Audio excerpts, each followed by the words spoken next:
Croeso nôl to Fearless in Devotion, the Wrexham AFC podcast sponsored by the Fat Boar. Today we have some very special guests joining us, none other than the club's co-chairman, Rob McElhenney and Ryan Reynolds. Gentlemen, welcome. Croeso. Hello, nice to be here. Thank you very much. First of all, it's been a few weeks now since the end of a really remarkable season. We saw how much it took it out of you at the end of that Boreham Wood game. Have you recovered yet, physically and emotionally? I don't know that I'll be recovering emotionally until my late 70s. I will say physically, I feel much better. Yes. Less stressed. What about you, Ryan? Yeah. I feel the same way. I don't know. I feel like it might be some indication of a character flaw or maybe a positive trait. I'm not sure, but it was probably the most exciting moment of my entire life outside the birth of my own children, maybe. But I also just almost the next day was so excited to dig into what's next for the club, which I am both proud to say and also, deeply regretful to say, because I should probably spend more time enjoying that moment, which I did. But I'm just so excited to repeat that feeling as much as possible and just grow as big as we can possibly get, and continue to deliver for the town. Well, yeah, your big ambitions. I've thought about that. I've thought about that quite a bit, Ryan. Just what you just said, because it's easy to get locked into this misconception that it's all about those moments, because those moments are so few and far between, and they come and they go so quickly, that you really have to recognize that for all of us to enjoy this, we have to enjoy the process all the way through, because still at the end of it, you're just left with a win or a loss, but there's a finality to it that doesn't really end anything. It just everything else just continues on after that. So I think that for me, that moment was a culmination of 2 years of work. But to Ryan's point, I still woke up the next day and we got on a text chain and we were talking about, okay, now what do we do? What's next? Rob, just coming in on that, you famously once said, we need movie star money for this to work. Do you think there'll ever be a time where, as you're going up the leagues, you might need another investor as well? Is that something you're sort of thinking about, maybe down the line? Well, we've definitely been talking, from the very beginning, about what our short-term strategy is and what our long-term strategy is, because we've always said from day one, we want to make sure we're building a sustainable business. And, it's interesting to hear and read some of the reports that have come out just about what our spending is. And it's just fascinating the way people look at it. We look at the entire club as a massive investment, and an investment in the club, investment in the town, and an investment in the future. And neither one of us wants to put ourselves or the club in a position where anyone, including us, are just writing checks to keep the business of the club afloat. So everything that we've done from the very beginning is to ensure that no matter who comes in, and hopefully it's us for the rest of our lives, that we are building a sustainable business. So whatever that might mean in the future, who's to say? Yeah, I just to jump on that as well. I think it's just making sure that no matter what we do as stewards of this club, that we are avoiding stasis or backtracking at all costs. That can sometimes happen. At least that's something that I've observed with other clubs, that you can get in this cycle where you're just kind of keeping your head above water. So we always want to be on that inexorable march forward, not just as a club but as a community. And Rob and I love Wrexham about as much as two human beings could love, I think, anything on this great green spinning shit wheel of a planet. And we will do anything and everything in our power to make sure that we're advancing the interests of not just the club but the community, and and just avoiding that that spinning our wheels in place thing that can happen sometimes. Lads, I absolutely love the bromance because it sort of gives all men in their 40s like a chance that you can meet your new pals even at our advancing age. But have you ever disagreed about anything, and how did you resolve it if you have? Yes. Yeah, we disagree. Sure. I mean, I think that's a sign of a healthy and robust and honest relationship. We don't ever find ourselves in situations where we're arguing over, which can happen in any creative or business relationship, when you're no longer talking about, or romantic relationship for that matter, you're no longer talking about the thing that you were disagreeing about. You're now arguing about the 10 other things that you didn't come to some kind of collaboration on or some agreement on. And so we never really let those kinds of things fester. And we just, if we ever have a disagreement, we approach it out of mutual love and respect for each other and recognize that we just want what's best for the club. And then we manage it that way.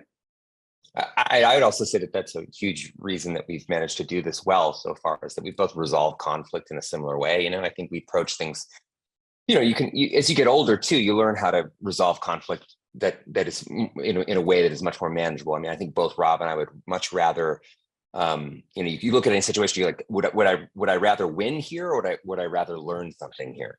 And I think we both kind of approach each of us approach situations in that same way. We would much rather learn than win an argument or something like that. I mean, we're pretty good at, I think, hearing each other out and understanding each other's perspectives and point of view, because we both bring a kind of a different sensibility to this. And I think that's both of those sensibilities, I think, are very complementary to the process. And I know how lucky I am to get to not just to work with Rob day in and day out, but to build something with him and to call him one of my closest friends in the whole world. And I'm really, really lucky, and I genuinely see how rare that is, particularly from two people born of that insipid cesspool of show business. It doesn't happen very often, so I know how lucky we are.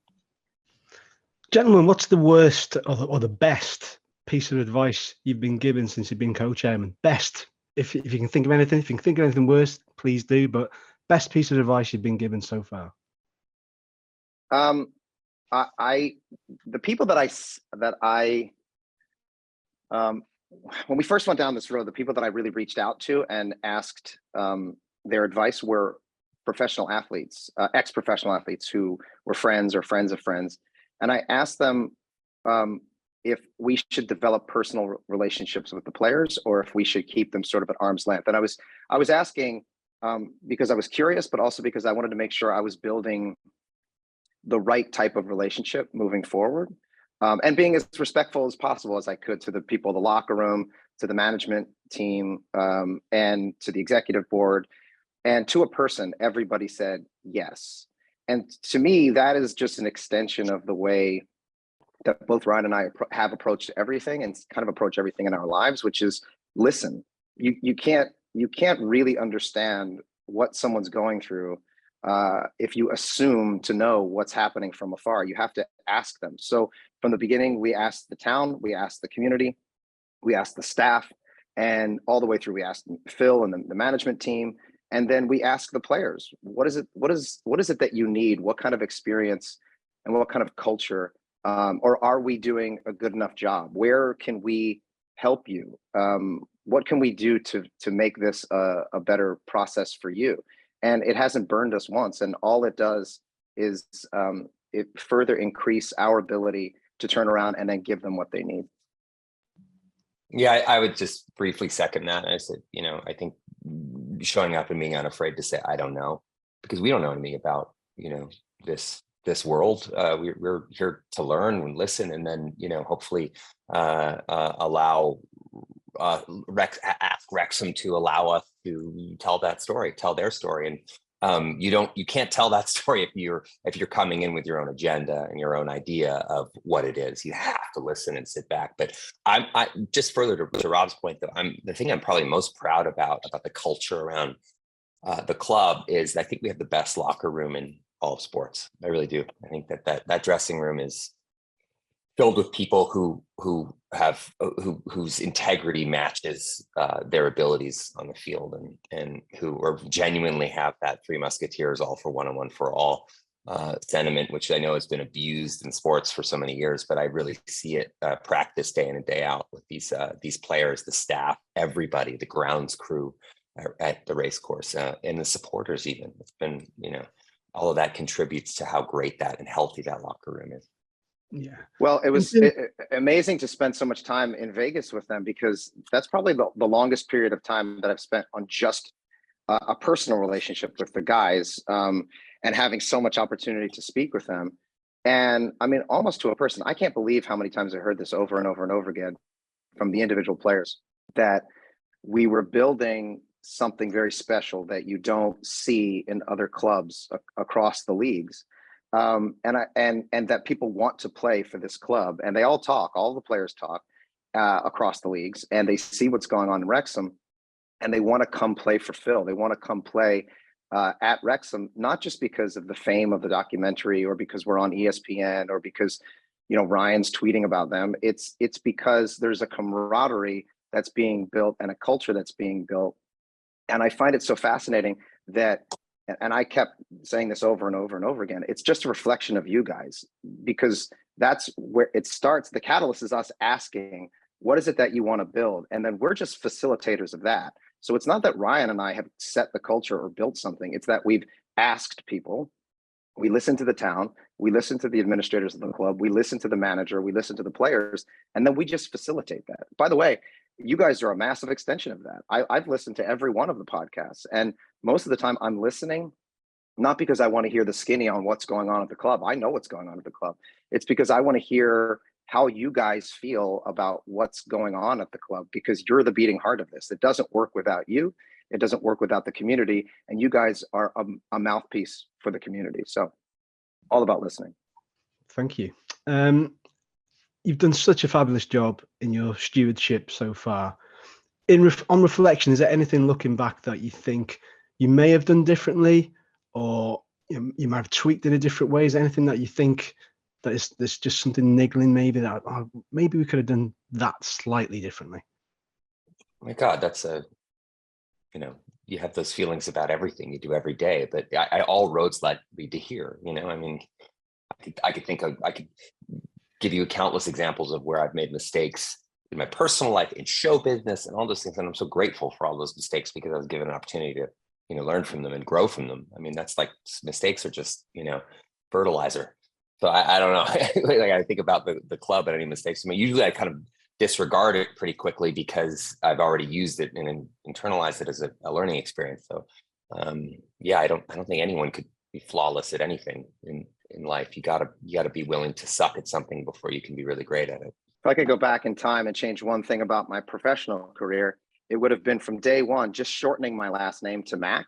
So if my name was just Rob Mac, it would just be so much easier for everybody to know how to pronounce it. But then if I did that, I wouldn't have, at 46, 20 years into my professional career, I wouldn't have been able to experience those 3 minutes of a song that one of my best friends wrote, explaining to the world how to pronounce my name, that he must have spent hundreds of thousands of pounds on, and months and months writing and singing and dancing.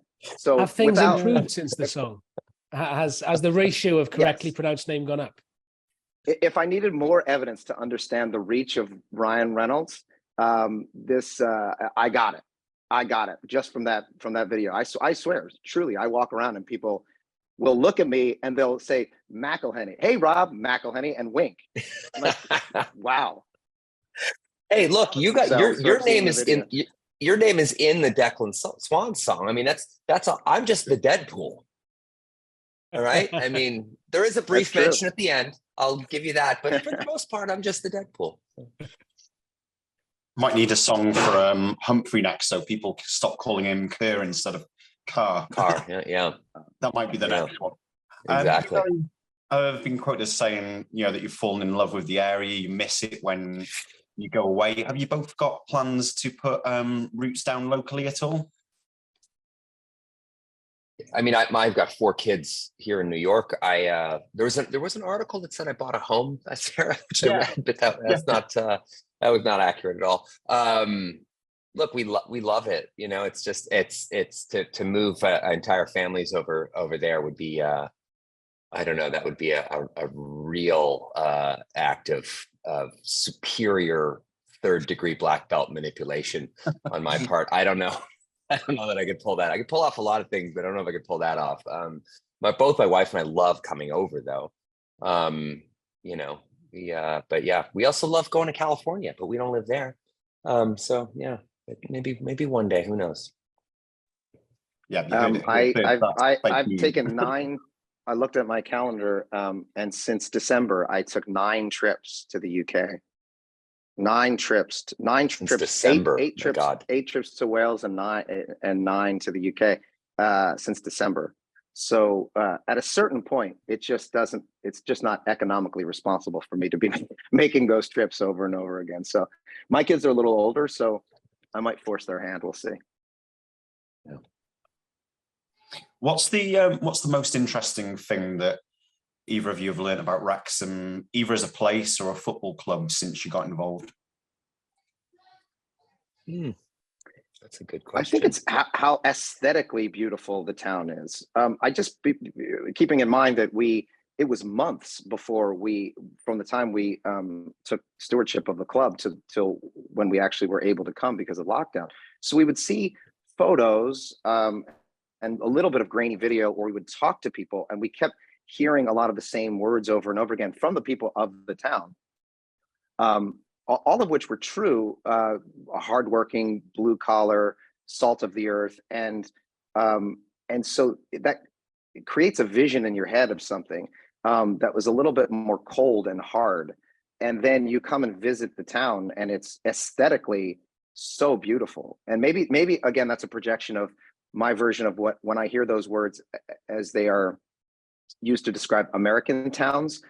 Oftentimes you go into those towns and you see something that's not representative of the beauty of Wales. And so to come in and see just how beautiful, like stunningly beautiful everything was a delightful surprise for me.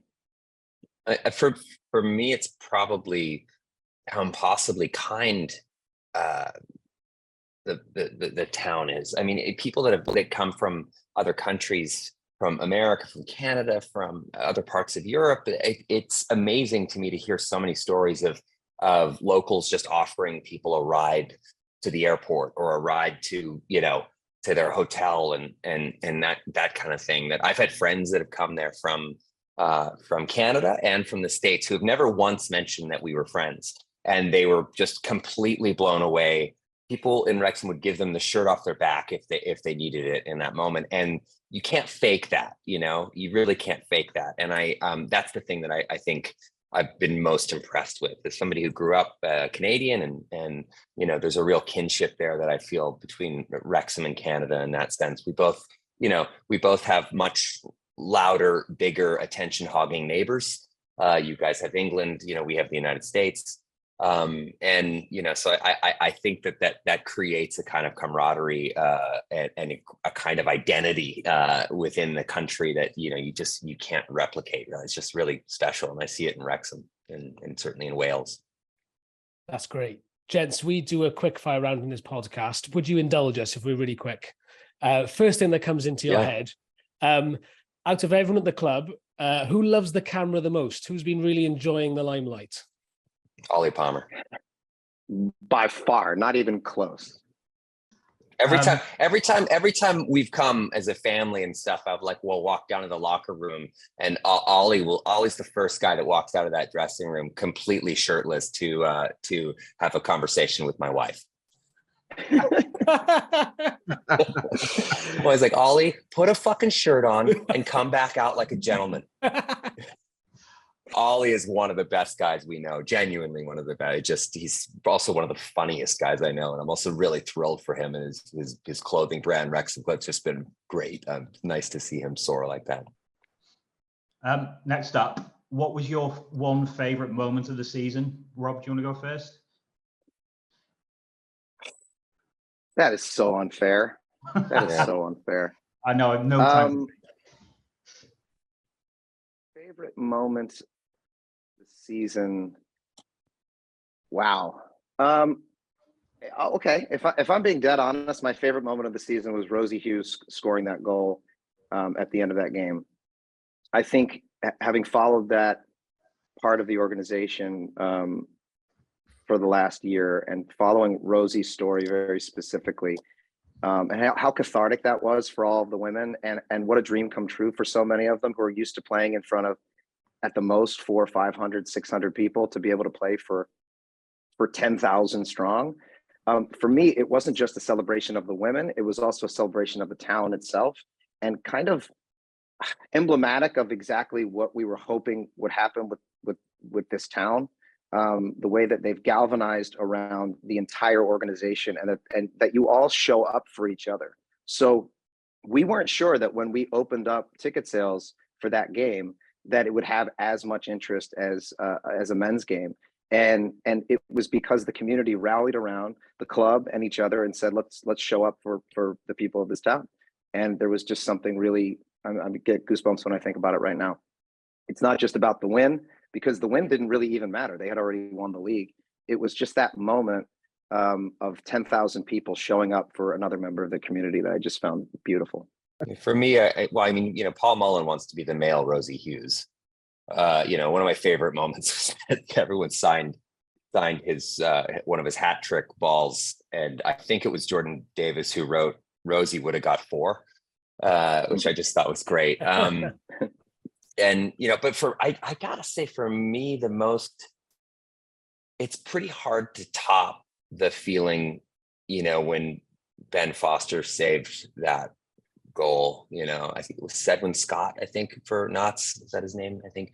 And that, just that kind of storytelling. And I saw something on social media of Ben explaining his perfect moment, and it was a year before. I don't know if you guys saw this or not. It was going around for a while. He was explaining his perfect moment as a goalkeeper in professional football, and he basically described that moment. And he'd never had that moment before. He described, last minute of the game, probably the last play of the game. It's all on the line. You're playing another top 4 side. You're, this guy's going to put it through the back of the net, 10 times out of 10. And then he goes, but not today, not today. And he described it. He called his shot, which is sort of a bit like, if you follow any American sports, Babe Ruth calling his shot in Yankee Stadium. I mean, it's just one of those moments that makes the hair on the back of your neck stand up. And that was, for me, I don't know that I've ever felt anything that felt as good as the legal drug of Ben Foster saving that goal against Notts County. And then that guy, Sedwin Scott, getting the winning goal in penalty shootouts to go up. I mean, that's storytelling at its finest, if you ask me. So, who was the worst dressed in Vegas? I imagine Rob can only really answer this unless Ryan's seen the pictures. I've only seen I only got the late night FaceTimes. Definitely me. Rob, if you ask me, shape, based on the pictures I saw, Rob, it didn't look like anyone was dressed in Vegas. So yeah. Oh. Well, and also they just did not want to wear sunscreen. And this is this is a problem with young people in general, but especially young male athletes who just think they're indestructible, and they're not. The sun will always win. Just a lesson to everybody out there. If it's you versus the sun will win, especially if you're from Northern Europe, which the vast majority of the guys are. So we made sure that they were fully sunscreened. The sun and gravity, they have a 100% win average. Yep. Who would you guys least like to fight? Luke Young. Really? Yeah. I believe Luke Young has something within him that would terrify us all. If we're ever in a war, I'll be right behind him every step of the way. But there is something about Paul that physically, I mean, most of the guys are larger than me, but very few of them are around my size or smaller.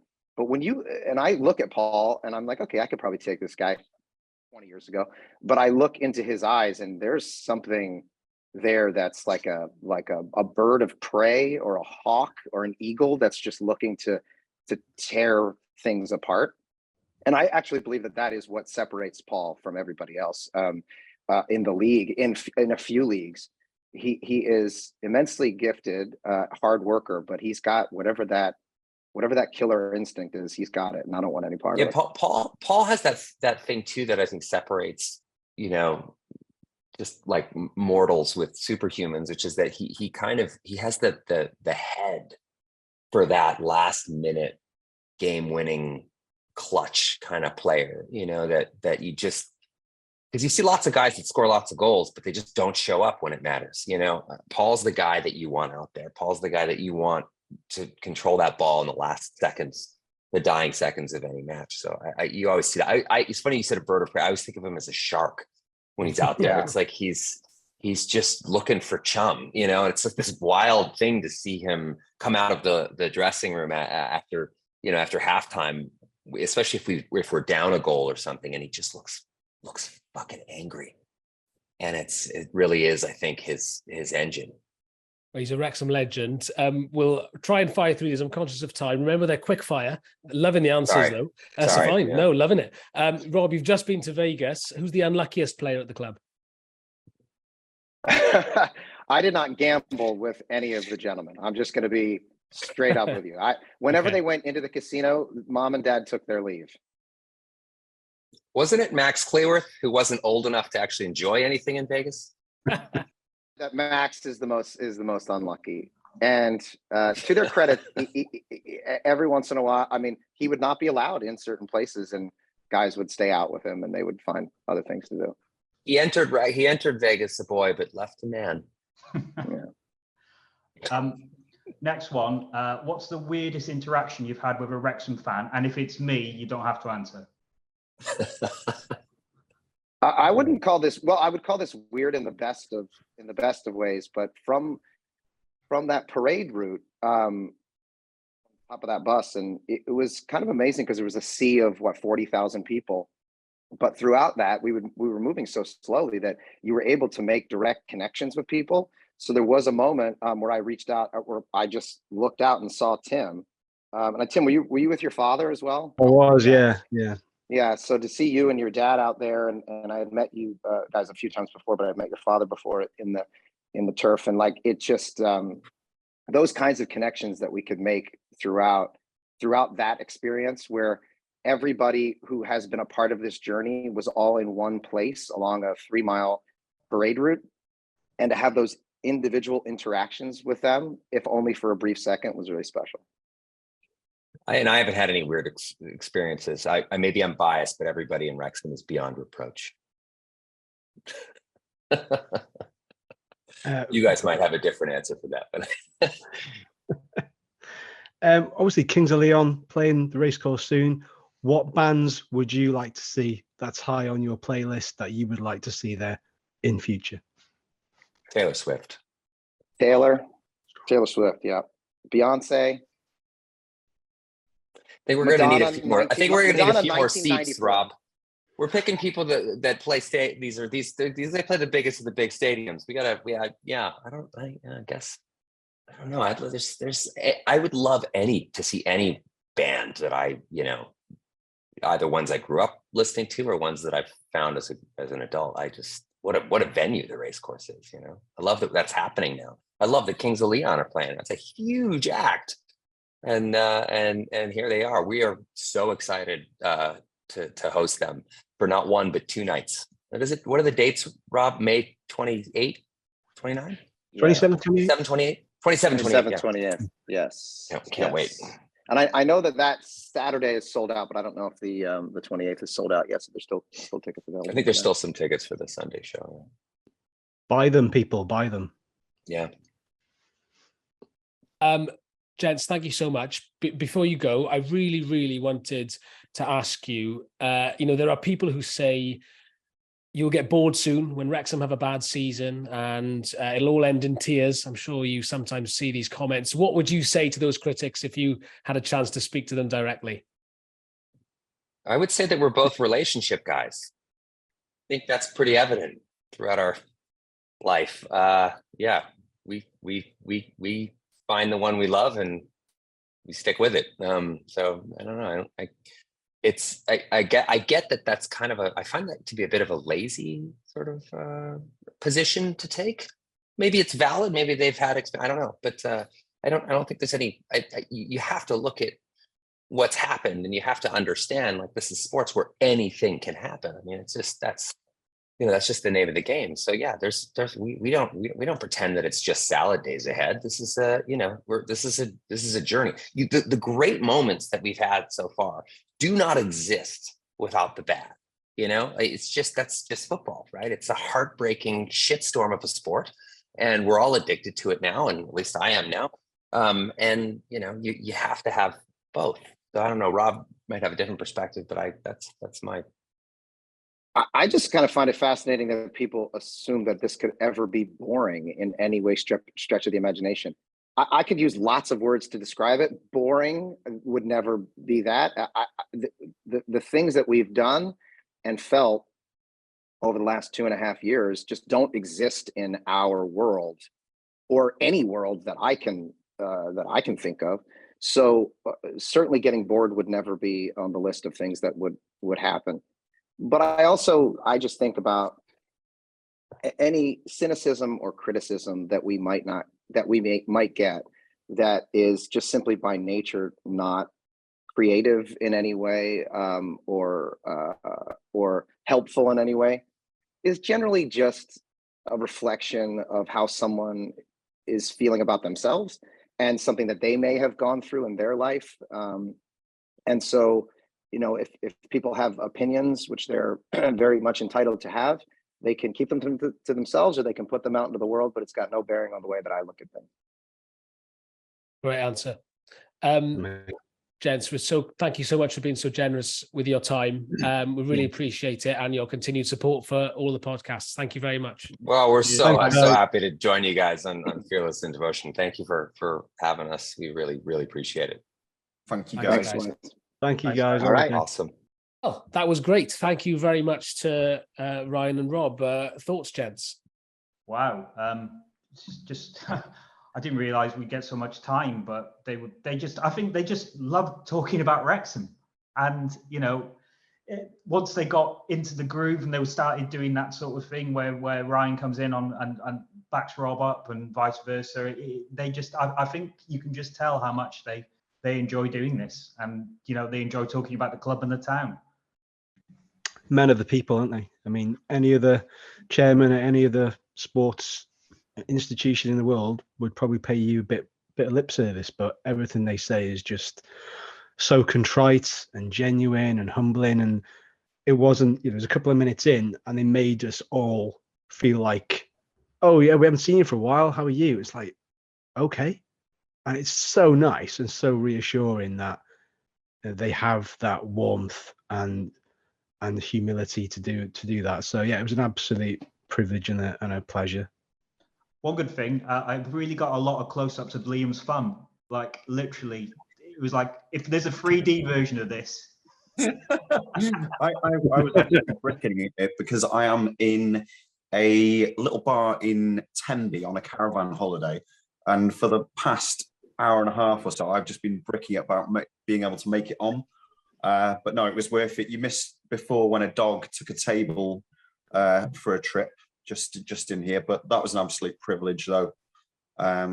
Two amazing, humble blokes. All journalistic habits die hard, and I did want a bit of an exclusive, and we got that Ryan has not bought a house in Wrexham. So all of you news organisations, you got it wrong. Did the Daily Star run it, Andy? No, because, actually, I might have to check that. I mean, I told them not to do it, but that doesn't mean that they bloody listen to me. No, I did sort of say I don't think this is right. I think what we did run is we did a feature that someone went out there. If Ryan did move to Marford, these are the people he would meet, and I don't think that's as strong as us saying he's moving to Marford. Very responsible. No, that's, it's responsible journalism ipso. Yeah, super. And I mean, love that quickfire wasn't a quickfire because they're so generous with their answers. The concept of that. No. Medium fire. Yeah, but great answers though, and love the bit about Ollie Palmer. So It seems like Ollie Palmer's gunning for Blake Lively by the sounds of it. Yep. And Taylor Swift's coming to the Kairos, winner. Yeah, it's happening. So that's quite clearly happening. I mean, yeah, that was great, and a real pleasure to speak to them. Any other thoughts before we go on to the retained list? I like the Ryan salmon pink shirt, but I'd never get away with wearing it because I just don't have those guns yet. Yet. Well, those guys in their late 40s are proof, that you can. What we didn't mention, I don't know if it came through, but we all thought that Rob was in the best shape in Vegas. So, which maybe it's like criticism of the conditioning team at the club. So maybe that's the next challenge. Hang on. I mean, Rob's got. I mean, if you're a footballer, you don't need. If you're chiseled, it's actually probably counterproductive, isn't it? Because you do need some sort of muscle bound is the phrase, I think, isn't it? Muscle bound. Yeah, you can't move as much. No, lay off the likes of who are you having a go at? I'm not having a go at anyone. Just raising a question. That's what we do. We hold the club to account, and the fitness standards have been poor. No, they haven't. They've been great. Anyway, let's move on to the retained list, because that's the other bit of news from today. Liam, what were your initial thoughts on the headlines? Not too many huge surprises on there, I think, other than perhaps McElhenney. Some people were expecting him to move on, but from my perspective, I think when you've got a guy like that who can play several positions, I think for Parkinson it's a no-brainer in that we've seen him fill in how many positions now? Left back, right back, centre mid. Have we seen him? Or up front? I think we've definitely seen him. So from that perspective, there's not too many surprises. A few extensions by virtue of the fact that it was triggered by promotion. So that was Mark Howard, Paul Mullin, and Anthony Ford. I think most of it we were expecting. So, but all in all, be interesting to see how we squeeze any more players into that, because I think there's pretty tight squad requirements, aren't there, in League Two? Andy, do you agree with that? I thought the same. McElhenney was the one that stood out to me as a bit of a shock. Not that he's not a great player. But if you do have a tight squad, then you do need someone who's probably going to be able to cover a couple of positions. And I think McElhenney has played league football before, so it's not without the realms that he can come in and do a good job. I feel sorry for Harry Lennon. I thought he was a really good player there. I really did. It's sad that he's got to retire. I don't know what you guys think about some of the youth team players who got released. Ryan Austin, local lad, he's been unlucky with injuries. I mean, you do need these homegrown players if you want to get 7 on the bench. So I was maybe a little surprised they didn't keep them on for a little longer, but they might hope they've got some good people coming through, and that's where those spaces will go to. Yeah, it's been an interesting one, isn't it? Because I think there's talk of the reserve team sort of turning into kind of an under 21 side, is it, next season by all accounts? So yeah, there's a few. Ryan Austin, I kind of maybe expected him to stay, maybe loaned out, but I think we will see that. Maybe the likes of Max and Jake Bickerstaff and so on and so forth. But yeah, I think, I mean, I don't know huge amounts of Louis Lloyd, Dan Jones and Will Mountfield and so on that have been let go. But look, good luck to all of them, all those players that have served the club, whether it's been at a first team level or otherwise. Good luck to all of them. I'm sure they'll get fixed up easy enough at other clubs. It's not the end of the line. We saw that with Doug Tham. He left and ended up playing for teams back in the league. So, I expect them to go on and do pretty well. But yeah, happy for the lads that have been. Well, I think was it Owen Cushion that's been given his first professional contract. So good thing for him. I think it's Scott Butler. Is Aaron James, I think, was extending the contracts for them as well. So there is still, it's not quite the conveyor belt that we had of young local talent under sort of the Brian Flynn era. But again, it takes time to build that back up, and that will come good. Of that, I've no doubt. But at the moment, we're in this position where we've got a really good, solid, strong squad where a lot of people are hard to displace, and Luke Young has found that as a obvious example of a senior player. So, yeah, not many surprises, and it'll be interesting to see who we bring in. Yeah, lads, can I just do my contractual agreement? I've got to talk about this 84-page supplement that we've been produced. The likes of Liam's written for it, Tim's written for it. It tells the story of not only the promotion season, but how Ryan and Rob got us there in the first place. It's available to buy online. I'll leave the link in here. And Phil Parkinson Q&A from fans' questions, really good. There's some good content in there. Go buy it, please. Keep me in a job. #content. We're all here for good content. Well done, Andy. I'm sure it's a fantastic bit of work, and to Tim and Liam, of course. But that's it, I think, for another episode of Fearless in Devotion. Thank you very much. How do we top this? Where do we go now? It's downhill from here. We've had Dean Saunders. Dean Saunders. We have to interview Liam's thumb. Liam's thumbcast. Draw a little smiley face and 2 eyes on your thumb, and just put it really up there, and we'll talk to that like it's Brian Flynn.